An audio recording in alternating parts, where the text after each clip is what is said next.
हरि ओम राम रामेति रामेति रमे रामे मनोरमे सहस्रनाम तत्तुल्यं राम नाम वरानने। रामं रामानुजं भरतं सीतां रामं रामानुजं सीतां भरतं भरतानुजं सुग्रीवं वायुसूनं च प्रणमामि पुनः पुनः।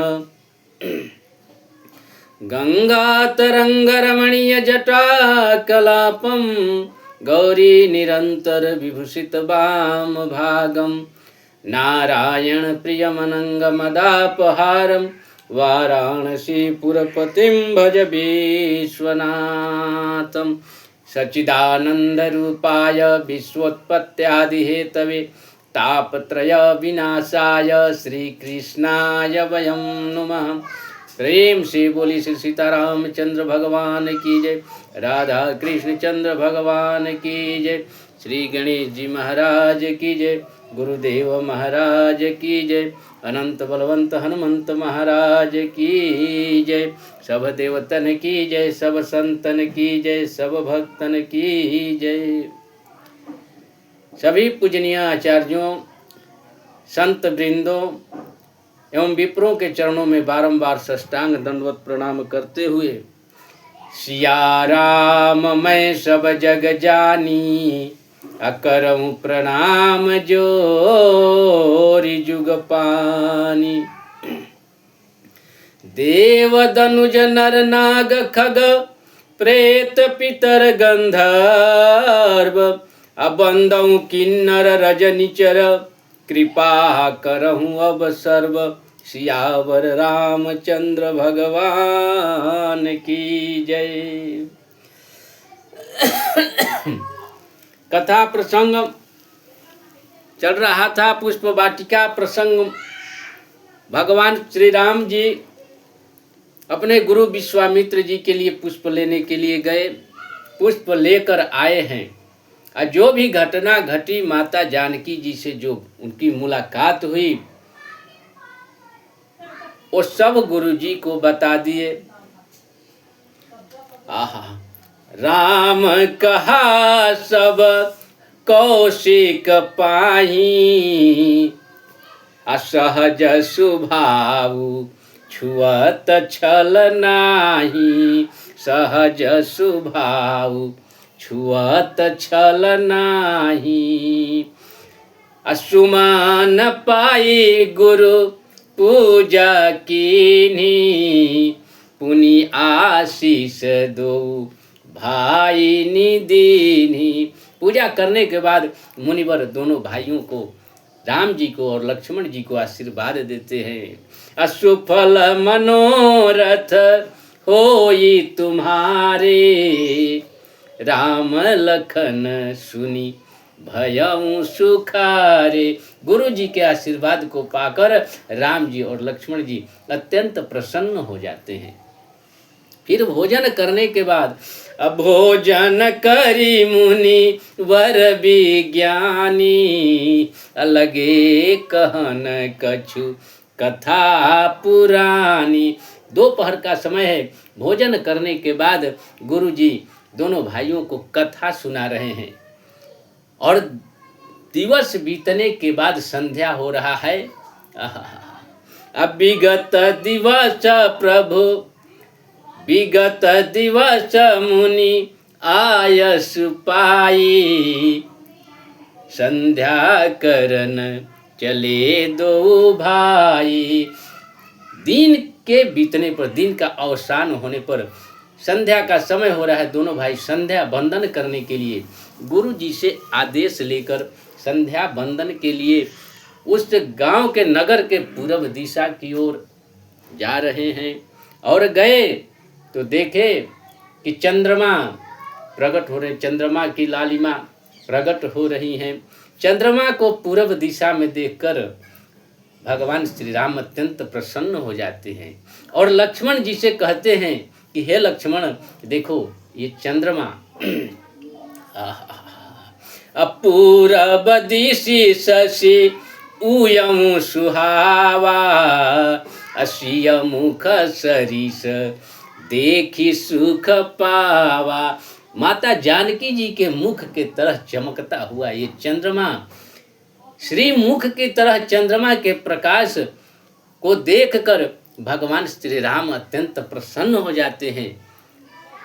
और कुछ ही पल बाद भगवान सोचते हैं और लक्ष्मण जी से कहते हैं कि हे भैया, कहते हैं बहुरी विचार अकीनी मन माही, असिय बदन सम हिम कर नाही, सिय बदन सम हिम कर नाही। कहते हैं लक्ष्मण, मैं जानकी जी की तुलना इस चंद्रमा से कर रहा हूँ। जानकी के जैसा ये चंद्रमा हो ही नहीं सकता, उनके मुख के तरह चंद्रमा नहीं हो सकता, क्योंकि बाबा गोस्वामी तुलसीदास जी महाराज लिख रहे हैं क्यों नहीं है? भगवान कहते हैं कि जन्म सिंधु पुनि बंधु विष, जन्म सिंधु पुनि बंधु विष, दीन मलिन सकलंक, असिय मुख समता पावकिमी चंद्र बापुरो रंक। कहते हैं कि सिंधु से इसकी उत्पत्ति हुई है, खारे समुद्र से, समुद्र का जल खारा होता है। पुनि बंधु विष, प्रिय बंधु विष, विष इसका सहोदर भाई है। और दिन के समय तो इसका पता नहीं, मलिन हो जाता है, रात्रि में ही दिखाई देता। दीन मलिन सकलंक, और इसमें कलंक है कि इसमें जो छाया है, दागी है, इस पर कलंक लगा हुआ है। तो ऐसा चंद्रमा जानकी जी का मुख का समता कैसे कर सकता है, उनके समान इसकी तुलना कैसे किया जा सकता है। आगे भगवान कहते हैं कि घटई, गोस्वामी बाबा की कलम लिख रही है कि घटई बढ़ाई बिरहिनी दुखदाई, घटई बढ़ाई बिरहिनी दुखदाई, अग्रसई राहु निज संधि पाई, अग्रसई राहु निज संधि पाई, अपंकज शोक कोक कर द्रोही, पंकज शोक कोक कर द्रोही, अवगुण बहुत चंद्रमा तोही, अवगुण बहुत। भगवान कहते हैं कि ये विरहिणियों को दुख देने वाला है, दुख देता है, घटता बढ़ता है तो विरहिणियों के मन में शोक प्रकट करता है। और जब राहु अपने संधि में नजदीक में पाता है तो राहु इसको ग्रस लेता है, तो इसीलिए सूर्य चंद्र ग्रहण लग जाता है। और भगवान कह रहे हैं कि पंकज शोक, जो पंकज है, कमल है, दिन में खिलता है और सूर्यास्त होते हैं रात को वो मुरझा जाता है। माने चंद्रोदय होते ही कमल मुरझा जाता है। पंकज के लिए शोक का समय आ जाता है, यानी कमल के लिए शोक का समय आ जाता है। पंकज शोक कोक कर द्रोही, कोक यानी चकवा चकवी के जोड़े को कोक कहा जाता है। वो दिन में तो आपस में नर्मदा मिलते हैं, लेकिन रात होते साथ होते हुए भी एक दूसरे से नहीं मिल सकते। पंकज कोक शोक कर द्रोही, अयवगुण बहुत चंद्रमा तो ही। भगवान कहते हैं कि इस चंद्रमा में बहुत ही अवगुण है और जानकी जी में एक भी अवगुण नहीं है, इसलिए चंद्रमा से जानकी जी का तुलना नहीं हो सकता। और भगवान कहते हैं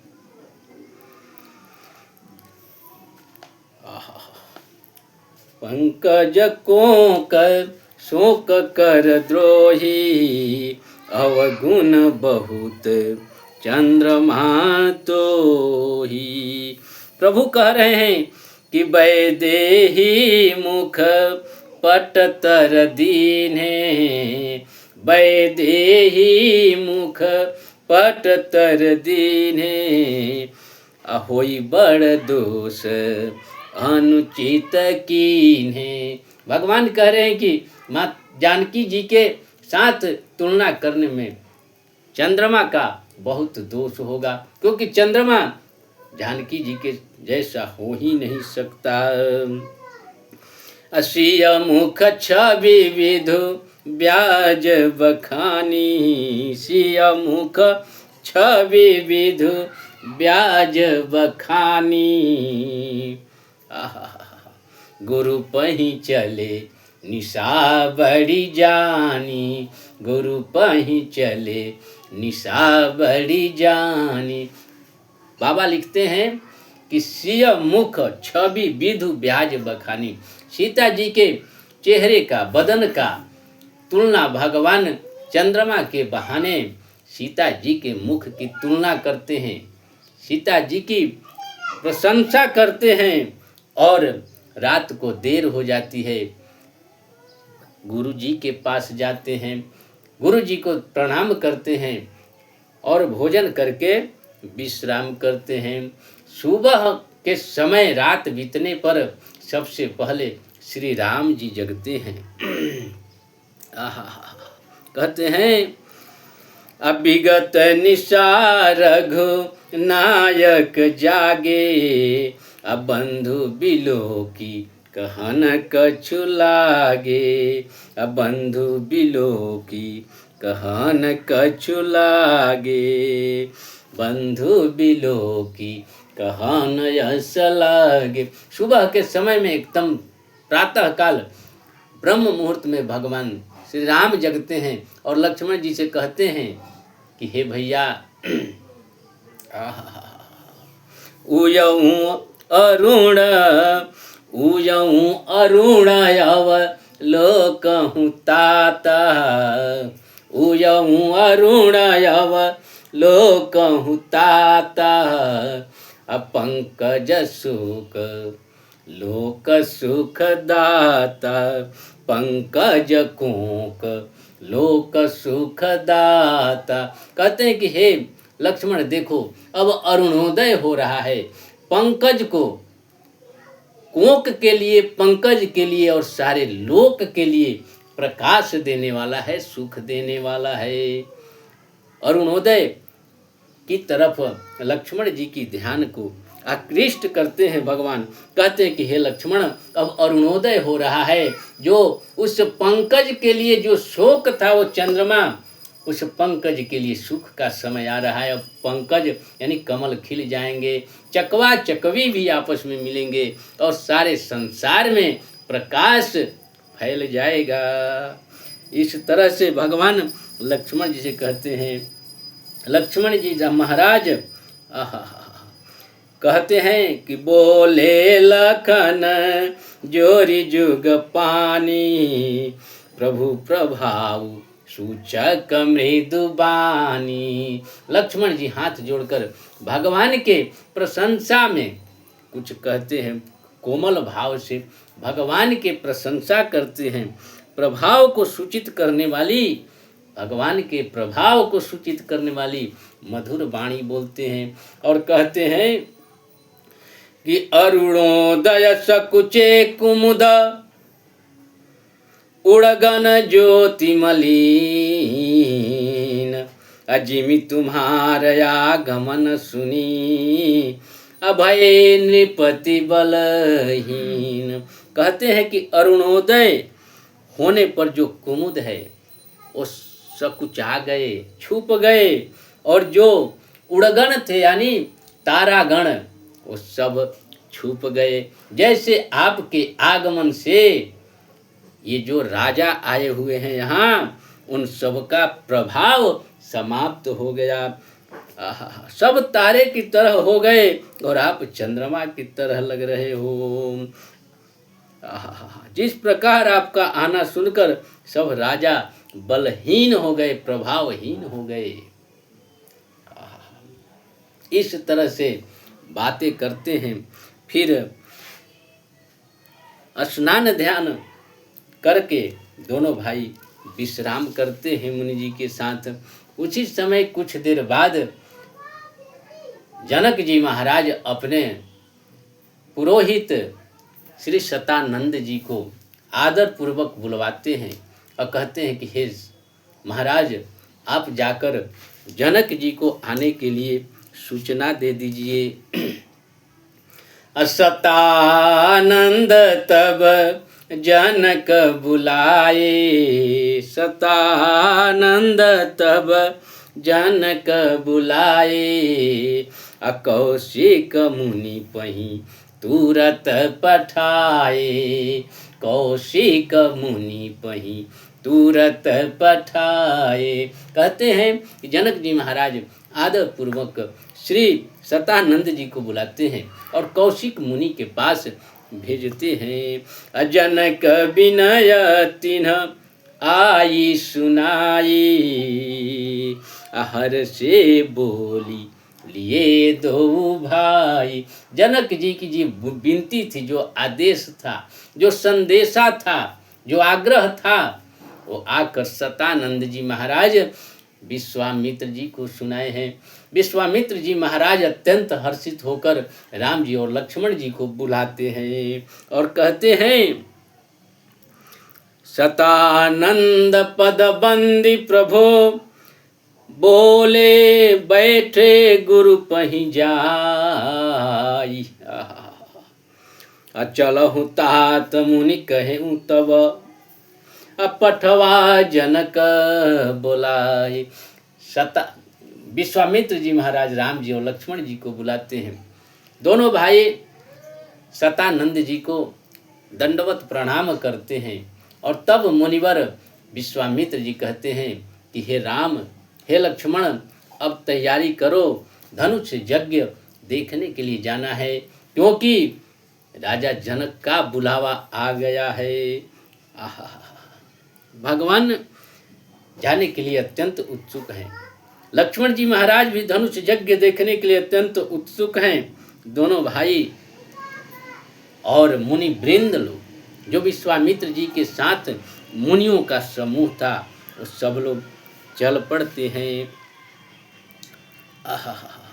पुनि मुनि वृंद समेत कृपाला, पुनि मुनि वृंद समेत कृपाला, देखन चले धनु समख साला, देखन चले धनु समख साला। फिर मुनियों के समूह के साथ विश्वामित्र जी के साथ दोनों भाई धनुष यज्ञशाला को देखने के लिए चले। कहते हैं बाबा कि रंग भूमिया ए दो भाई, अयस सुधि सब पुरवासी न पाई। रंग भूमि आए दो भाई, अस सुधि सब पुरवासी न पाई।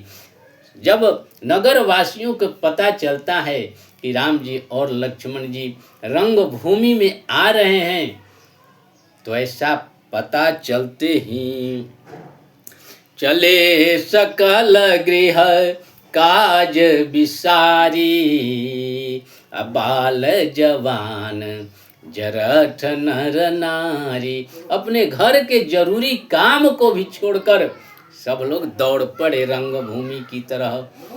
भगवान के दर्शन रंगभूमि की तरफ सब लोग दौड़ पड़े, भगवान श्री राम और लक्ष्मण जी के दर्शन करने के लिए। जनक जी महाराज देखे कि बहुत भीड़ हो गया है। जो बना हुआ था धनुष यज्ञशाला, सबको बैठने की सब व्यवस्था थी, वहाँ अत्यंत भीड़ हो गया, बहुत ही भीड़ हो गया। फिर जनक जी महाराज अपने परिकरों को, जो व्यवस्था देखने वाले लोग थे, उनको बुलाते हैं और सबको यथोचित स्थान देकर सबको व्यवस्थित किया जाता है, सबको बैठाया जाता है। उसी समय जैसे सब लोग बैठे, राम जी और लक्ष्मण जी, विश्वामित्र जी और सारे मुनि वृंद समेत रंगभूमि में प्रवेश करते हैं। अचले कहते हैं कि राजकुंवर ते ही अवसर आए, मनहु मनोहर तातन छाए, मनहु मनोहर तातन छाए। राजकुंवर ते ही अवसर आए। राजकुंवर दोनों भाई उसी समय प्रवेश करते हैं। लगता है कि मनोहरता ही शरीर धारण करके प्रकट हो गया हो।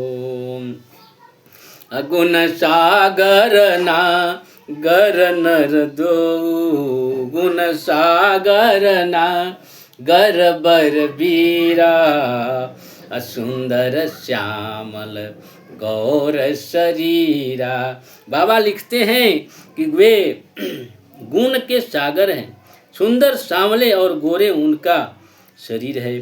वो गुण के समुद्र हैं, चतुर हैं और उत्तम वीर हैं। और कैसे शोभा दे रहे हैं उन राजाओं के बीच में, कैसे शोभा दे रहे हैं दोनों भाई। बाबा गोस्वामी तुलसीदास जी महाराज लिखते हैं कि राज समाज भी राजत रूरे, राज समाज भी राजत रूरे, उड़गन महु जनु विधु जुग पूरे। कहते हैं बाबा कि उड़गन महु जनु युग विधु पूरे। जैसे उड़गन यानी तारों के बीच में दो पूर्ण चंद्रमा शोभित हो रहे हों, उस तरह से दोनों भाई उन राजाओं के बीच में शोभा दे रहे हैं। सारे राजा टिमटिमाते हुए तारे के समान दिखाई दे रहे हैं और दोनों भाई सूर्य चंद्रमा की तरह, पूर्ण चंद्रमा की तरह जैसे दो पूर्ण चंद्रमा प्रकट हो गए हों। बाबा आगे लिखते हैं कि जाकी रही भावना जैसी, जाकी रही भावना जैसी, प्रभु मूरत देखी तीन तैसी, प्रभु मूरत देखी तीन तैसी। अब आगे किसकी क्या भावना है, कौन किस तरह से भगवान को देख रहा है और उसको भगवान कैसा दिखाई दे रहे हैं, इसका वर्णन करने का अगले सत्र में संतों के चरणों में बारंबार प्रणाम करते हुए करने का प्रयास करूँगा। जय जय श्री सीताराम, जय जय श्री राधे श्याम। अब वाणी को देता हूँ विराम, आप सबों को सादर प्रणाम। जय जय श्री सीताराम, जय जय श्री राधे श्याम, जय श्री हनुमान, जय श्री